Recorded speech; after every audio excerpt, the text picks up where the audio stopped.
Salam sepak bola, teman-teman netizen atau warganet yang saya hormati semuanya. Welcome back ke konten terbaru dari channel YouTube Triple B. Dan di konten terbaru hari ini, sudah jelas dan pasti saya ingin membahas tentang tambahan pemain baru di skuad Persib Bandung yang diperkenalkan pada saat Persib Bandung menyelesaikan pertandingan mereka melawan PSBS Biak yang berakhir untuk kemenangan Persib dengan skor 1-0 beberapa hari yang lalu.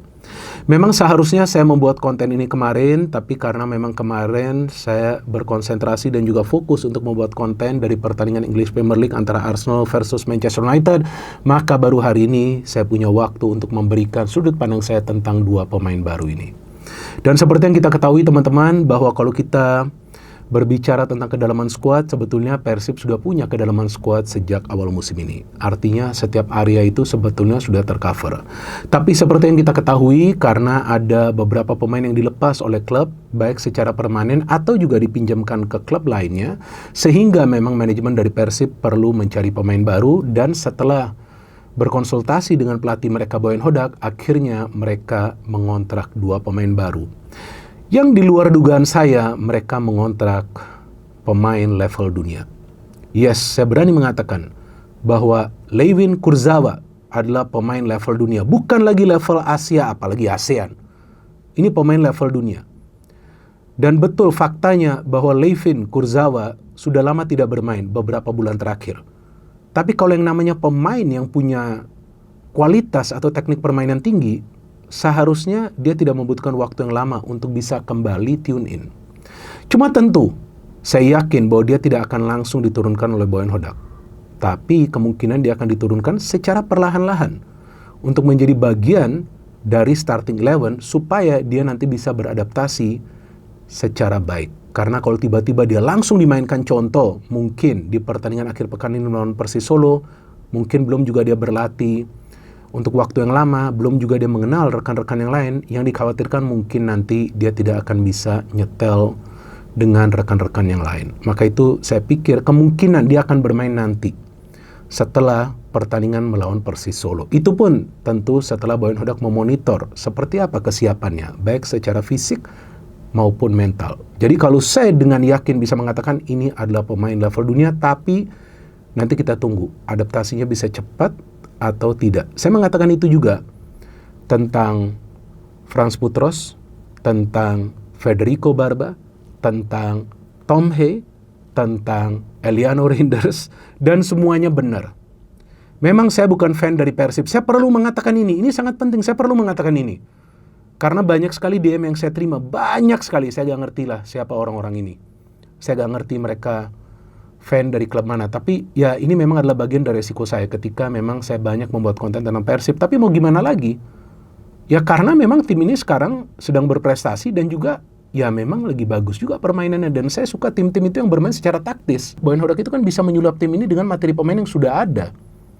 Baru kemudian perlahan-lahan dia menambah pemain-pemain baru sampai akhirnya musim ini baru dia merombak total timnya dengan pilihan pemain-pemain dia.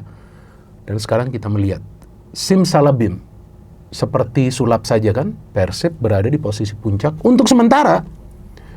Memang masih panjang kompetisi ini. Tapi ya di situ kita sekarang bisa melihat ketelitian dari manajemen dan juga tentunya kepintaran dari sang pelatih yang sekarang kita tahu adalah Boyan Hodak untuk memilih pemain. Sehingga saya pikir ketika Persib tidak jor-joran mengontrak pemain di putaran kedua, saya pikir itu adalah hal yang wajar. Buat apa juga? Bukan saja karena mereka perlu juga melihat kualitas dari sang pemain, tetapi juga mereka harus menjaga kondisi finansial dari klub. Jangan juga main asal buang-buang duit. Kemudian ternyata pemainnya tidak bisa tune in secara cepat, karena ini kan sekarang kita bicara tentang pertengahan musim nih. Artinya sisa 16 atau 15 pertandingan lagi kan. Jadi gak bisa juga langsung mengeluarkan uang yang banyak dengan tentu ekspektasi yang tinggi bahwa pemain tersebut bisa langsung tune in. Ini agak beresiko juga, maka itu manajemen dalam hal ini berhati-hati, dan menurut hemat saya ini adalah langkah yang sangat bijak dari manajemen Persib. Memang William Marsilio ini kita tahu dilepas, nah kayaknya ini gak ada nih pemain baru nih untuk menggantikan William, kecuali nanti tiba-tiba ya ada kejutan lagi, tapi feeling saya ini cuma ini dua. Ada pemain lain yang mereka incar, pemain timnas, tapi bukan di posisi back. Kita tahu di tengah ada Joey adalah di posisi lainnya, yaitu di kiper. Tapi ternyata yang didatangkan atau dikontrak adalah Layvin Kurzawa, dan juga Dion Marks. Sebelum saya membahas tentang Dion Marks, Layvin Kurzawa ini yang gila bisa Persib dapat. Dan kalau bagi saya, ya ini kan Persib bukan pertama kali mendatangkan pemain level dunia. Sebelumnya Michael Essien, sebelumnya juga ada Carlton Cole, ada juga Stefano Beltrame. Stefano Beltrame itu jangan pikir pemain kaleng-kalengan. Gak percaya, nonton salah satu konten saya tentang Stefano Beltrame. Nah ini lagi saya dibilang nih supporter Persib. Ya karena itu ketika saya memberikan analisa, saya harus teliti, saya harus tahu backgroundnya Persib ini apa, backgroundnya Persija ini apa, backgroundnya Persebaya ini apa. Persebaya juga jangan kalian anggap remeh sekarang dengan Bernardo Tavares. Jadi ada Boyan Hodak, ada Bernardo Tavares. Nah, satu lagi ini Binder, ya kan? Tapi Binder kan bukan pelatih, namun Binder bukan buzzer. Jadi saya akan selalu memberikan analisa sesuai dengan fakta. Gak adalah saya juga afiliasi dengan klub atau organisasi atau juga asosiasi apapun, enggak. Binder berdiri sendiri. Maka itu channel YouTube Triple B ini bisa maju juga karena kalian sudah tahu bahwa memang Binder tidak membela siapapun dan Binder perlu memberikan pujian atau kritikan sesuai dengan fakta. Jadi itu yang sangat penting bagi seorang pengamat. Tapi saya juga suka sekarang dengan begitu banyak pengamat atau content creator yang membahas tentang Liga Indonesia, khususnya juga Persib yang kita tahu sekarang adalah penyumbang beras paling banyak. Gak masalah, bagus juga kan? Jadi karena memang sekarang Persibnya lagi di Asia lagi perform, lagi mendunia juga kalau menurut saya. Nanti saya akan jelaskan kenapa saya mengatakan lagi mendunia. Dan juga sekarang di Super League lagi di posisi puncak. Ya rame-rame lah, 99% pada membahas tentang Persib Bandung. Dan itu bagus bagi Liga kita. Jadi pembahasan tentang Liga Indonesia kita ini lagi naik. Dan saya dari dulu memang suka Liga Indonesia kita. Saya suka nonton pertandingan Liga Indonesia walaupun kita tahu banyak kekurangan. Tapi ya ini Liga kita teman-teman. Nah sekarang kembali lagi kepada Layvin Kurzawa. Ini saya gak kaget Persib bisa mengontrak Layvin Kurzawa. Walaupun saya gak tahu sebelumnya Layvin akan dikontrak. Karena manajemen Persib sangat menjaga rahasia ini. Agar juga tidak kecolongan dari klub lainnya. Jadi Layvin Kurzawa ini sangat penting karena dia pemain yang matang dan dia bisa bermain di beberapa posisi, bisa bermain di center back di sebelah kiri, bisa juga bermain sebagai gelandang bertahan. Inilah tipe pemain yang disuka oleh Boyan Hodak. Karena Boyan Hodak adalah pelatih yang sangat mementingkan taktik, dan taktik. Pokoknya taktik dulu dia pikirkan. Kalau dia sudah pikirkan mau mainnya seperti apa, baru dia pilih pemainnya siapa-siapa yang akan dia pilih. Percaya deh, walaupun saya belum pernah ketemu Boyan Hodak. Tapi saya sudah bisa baca ini. Ketika dia memilih starting 11. Nah, walaupun saya bingung kan, di pertandingan melawan Biak, kenapa dia tidak memainkan striker murni? Memang juga ada informasi bahwa Ramon dan Jung tidak 100% fit. Ya bisa juga. Tapi bisa juga mereka dimainkan dari awal. Tapi kalau menurut saya, kenapa dia pilih William Barros? Karena dia ingin juga lini tengah dari Persib itu nanti kuat. Karena William Barros biasa turun ke tengah. Apalagi Biak akan main yang namanya counter. Maka itu para pemain Biak sulit juga untuk membentuk yang namanya transisi positif yang cepat. Karena William Barros juga turun ke second line untuk menutup ruang. Cuma sayangnya William Barros juga ketika transisi positifnya agak kesulitan karena permainan yang cukup baik dari Biak dalam bertahan dan juga pressing. Jadi memang Boyan ini adalah ahli taktik. Udah luar biasa lah pelatih inilah. Dan saya memujikan karena memang sudah terbukti juga kehebatan dari Boyan Hodak. Jadi saya pikir Layvin ini memang Persib pilih ini sebetulnya bukan untuk show off, bukan untuk menunjukkan bahwa Persib ini adalah klub yang hebat sehingga mereka bisa mengontrak pemain level dunia seperti Layvin. Enggak, tapi ini sesuai dengan kebutuhan di sebelah kiri itu, bos. Dewa Angga saya tidak mengatakan jelek, tapi apakah ada umpan-umpan terukur yang bisa diberikan? Cek salah satu konten saya. Ada yang saya mengatakan seperti itu. Boleh kerja keras, tackling bagus, intercept bagus, tapi Persib itu butuh pemain yang bisa delivery bola dari posisi fullback juga, karena itu penting pada saat ada transisi positif, bukan saja untuk crossing ke dalam kotak penalti, tapi juga umpan-umpan terukur ke depan ke sektor sayap. Karena Persib memang punya kekuatan di sektor sayap tersebut. Kalau dari tengah, sudah ada Tom Hay, yang luar biasa sekarang permainannya, banyak umpan kunci sukses yang dia berikan juga di pertandingan sebelumnya melawan Biak, apalagi itu kepada Andrew Jung kan. Jadi, delivery bola ini harus bagus, harus akurat, maka itu mereka pilih Layvin yang kita tahu adalah pemain yang biasa memberikan assist dari sayap dan juga pemain yang berani overlap dengan fisik yang kuat. 33 tahun itu bukan usia yang sudah tua, enggak. Di era sepak bola modern ini, para pemain bahkan bisa bermain at the top level sampai usia 35 tahun. Masih bisa, gak ada masalah itu. Apalagi bagi striker, apalagi bagi fullback. Dan saya pikir Layvin akan bermain di fullback. Ini luar biasa. Dan kenapa saya tadi mengatakan Persib ini sudah mendunia? Coba bayangkan. Fabrizio Romano kita tahu yang ahli transfer sampai posting tentang Layvin pindah ke Persib. PSG collab dengan Persib Bandung. Bahkan collabnya ini menarik sekali ya. Coba ya, ini saya ingin teman-teman dengar juga. Ini Ini gila lah, ini Persib ini udah gila lah, udah hebat lah. Udahlah, gak perlu diinin lah. Ya mungkin banyak yang akan gak suka saya ngomong gini ya, tapi itu fakta, suka gak suka, that's the fact. Dan kalian harus terima fakta ini, ya dari fan klub manapun. Dan juga kalian harus bangga jika nanti Persib bisa melaju jauh di Asia, karena Persib membawa nama Indonesia. Nah, ini. Nah, musiknya, coba. Nah, ngeri gak? Ini kan musik tradisional juga ini. Nah, coba. Sampai tulisannya Bahwila di Paris, Ayunia di Paris Vanjau. Ini kayaknya bahasa Sunda nih. Wilujeng Sumping, Wawa Kurzawa. Wah, ngeri gak nih? Coba. PSG sampai collab dengan Persib. Emang PSG klub kaleng-kalengan? PSG salah satu klub terkaya di dunia. Nah, dan kalau nggak salah PSG, bukan City Group ya. Bukan City Group ya, PSG, lupa saya. Nah, Wilujeng Sumping di Bandung, AA Kurzawa. Terus akun FIFA World Cup sampai posting. Emangnya mereka dibayar untuk posting? Kan enggak.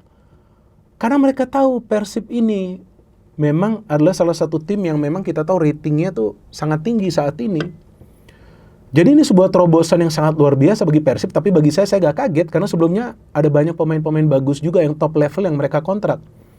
Memang dengan Essien gak berhasil menjadi juara, tapi dengan Beltrame kan menjadi juara tuh. Kelihatan banget luar biasa kualitas dia. Artinya ini memang adalah pemilihan pemain yang tepat bagi Persib, cuma dia nanti bisa perform atau enggak itu nanti tergantung adaptasi dia. Dan yang kedua, Dion Marks, ini juga saya kaget. Ini saya kaget ini. Kalau soal Dion Marks ini saya kaget, jujur. Saya nggak dengar apa-apa loh, tiba-tiba Dion Marks Persib dapat. Oke lah, memang Dion Marks pemain yang masih muda ya, usia 20 tahun. Tapi dia punya kualitas. Pemain ini punya kualitas. Bahkan ketika dia bermain di timnas Indonesia U20 dan U23, dia adalah pemain yang sangat menonjol di lini pertahanan. Tinggi posturnya juga luar biasa. Dan Dion Marks juga bisa dimanfaatkan Boyan Hodak untuk melakukan rotasi. Untuk menjaga kebugaran dari antara Julio, Matricardi, atau juga Barba jika dia sering dimainkan di posisi center back. Apalagi Dion Marks kita tahu adalah pemain timnas Indonesia. Jadi nggak kemakan juga kuota asing. Nah, ini artinya manajemen dari Persib ini memang sangat berhati-hati untuk memilih pemain. Karena seperti yang saya katakan sebelumnya, biasa Persib tuh kalau membeli banyak pemain di putaran kedua, ada juga pemain yang flop, yang nggak bisa langsung nyetel. Nah, itu yang mereka jaga musim ini. Dan jangan lupa, target Persib sebenarnya itu adalah di kompetisi antar klub Asia. Kalau bisa mereka melaju sampai final. Wah, kalau bisa sampai final, meledak ini nama Indonesia. Ya kan, soal kompetisi Indonesia ada klub yang bisa lolos sampai final. Tapi kalau bisa sampai perempat final pun menurut saya sudah hebat. Itu adalah sebuah progres yang luar biasa dari Persib Bandung. Jadi saya pikir penambahan 2 pemain ini adalah penambahan yang sesuai dengan kebutuhan. Dan tadi, nah saya suka juga dengan beberapa akun-akun ini ya, Persib ini lagi musiknya itulah gitu, musiknya si Kurzawa lagi. Oke, ini ada salah satu akun dari Persib yang DM saya. Ini menarik sekali, ini saya perlu mention karena bagus juga ini. Ini saya suka nih akun-akun seperti ini nih. Sliding Tackle ini dia, nama ini akunnya. Dan dia kirim, dia punya analisa, wah ini bagus. Ada musiknya juga. Oke, analisanya memahami isi kepala Boyan Hodak. Itu kan saya bilang ini Boyan Hodak. Persib resmi memperkenalkan 2 rekrutan anyar, udah tahu ya. Levin dan Dion Marks. Nah, rekrutan yang masuk akal. Persib sebelumnya meminjamkan pemain di sektor kiri pertahanan dan bek tengah. Nah, artinya kehadiran Kurzawa dan Dion Marks ini untuk menutup lah ya lubang. Kemudian Levin Kurzawa salah satu solusi atasi low block. Nah, ini bahkan saya belum ngomong nih. Melihat laga kontra PSBS Biak, nah terlihat jelas Persib kesulitan membongkar tim dengan skema low block. Masalah utama bukan hanya tempo, karena agak lama juga ya transisi positifnya. Kemudian tetapi minimnya kualitas umpan silang. Nah, betul kan? Tadi saya katakan itu. Dan variasi serangan dari sisi sayap. Karena gak ada pemain dari full back kiri itu yang bisa memberikan crossing-crossing yang sempurna. Kakang juga defense-nya bagus, tapi overlap-nya masih kurang. Jadi, jika nanti Reinders sudah fit, kemungkinan Reinders akan bermain di kanan. Atau Putros ya. Mungkin Kakang juga akan diberikan kesempatan nanti. Di sinilah Kurzawa menjadi rekrutan yang sangat relevan. Oke, ada banyak lagi analisa. Terus Dion Marks, investasi bukan instan. Nah itu, ini untuk jangka panjang nih. Untuk Dion Marks, ini adalah proyek jangka panjang. Proyek jangka menengah panjang. Ya mungkin belum langsung menjadi pilihan utama, tetapi waktunya justru tepat sekarang. Mengapa?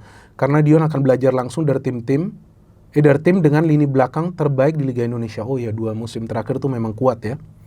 Tim dengan catatan kebobolan paling minim. Oh ya, ia akan ditempa oleh mentor seperti Barba, Julio Cesar, Matricardi, bahkan Kurzawa. Ya, artinya apa? Akan bermanfaat bagi timnas juga. Di lingkungan seperti ini, Dion bukan hanya berkembang secara teknis, tetapi juga secara mental, disiplin bertahan, dan pemahaman taktik. Di titik inilah kita bisa membaca visi Boyan Hodak menciptakan monster baru di lini belakang. Wow, bukan memberikan hasil instan. Nah, ini tapi tergantung Boyan Hodak bertahan nggak nanti. Kita kan nggak tahu juga, karena yang saya tahu sebelumnya bahwa dia punya kontrak akan selesai. Sebentar nih ada yang WhatsApp. Dia punya kontrak akan selesai di pertengahan tahun ini, ya kan? Jadi kita nggak tahu dia akan bertahan atau enggak. Ya tentu kalau dia bisa bertahan bagus, karena dia memang adalah sosok yang penting di Persib, tentu juga bersama para pemain lain yang bisa mengikuti skemanya.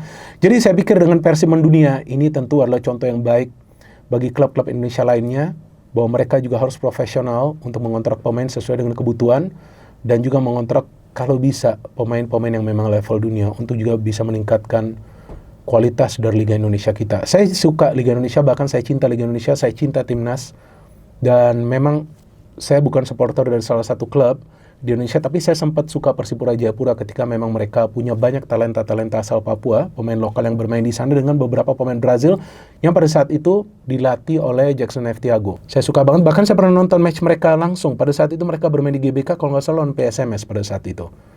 Masih ada Boas pada saat itu di sana. Jadi itu saja teman-teman yang bisa saya berikan informasi, dan saya ingin berterima kasih kepada teman-teman yang mengikuti channel Keluarga Triple B. Subsnya sudah berapa? Sudah berapa subsnya? 5K. 5K. Oke, terima kasih. Tapi analisa mereka beda, nggak seperti saya. Ya, itu urusan mereka. Nanti ini juga mereka gak pakai biar kelihatan netral. Kalau nggak banyak yang berisik, banyak yang DM. Jadi memang inilah magnet dunia saat ini Persib Bandung. Tapi tentu juga harus berprestasi, dan kita harapin Persib bisa melaju sejauh mungkin di Asia karena akan mengangkat nama Indonesia. Dan kita tunggu nanti persaingan di Liga Indonesia yang menurut saya akan sangat sengit. Persija juga jangan kalian remehkan. Tim ini sekarang punya finansial yang kuat, mendatangkan pemain-pemain yang berkualitas, dan mereka di kandang juga belum kalah. Bedanya Persib selalu menang di kandang sejauh ini. Ada Persebaya juga yang sedang bangkit. Ada Maluku United dengan mantan pemain-pemain Persib yang memang lagi jago ini. Ya, jadi kita tunggu saja teman-teman. Ini yang bisa saya berikan saja. Nanti saya mau podcast dengan salah satu influencer yang saya tahu dia juga punya pengalaman nonton pertandingan di GBLA dan juga nonton pertandingan di Inggris. Nah, saya ingin menanyakan kepada dia bagaimana atmosfernya ketika Anda nonton di GBLA, ketika atmosfernya Anda nonton di Old Trafford. Kebetulan dia juga adalah fans MU, jadi tentu saya juga akan membahas tentang kemenangan MU atas Arsenal, dan juga saya akan membahas tentang form Persib Bandung musim ini yang menarik, atau yang sampai semua kreator atau juga pengamat pada membahas tentang Persib Bandung. Ya sampai sini sajalah kontennya, kalau nggak banyak kan ya. Oke, no hate, no politics, only football. Salam sepak bola.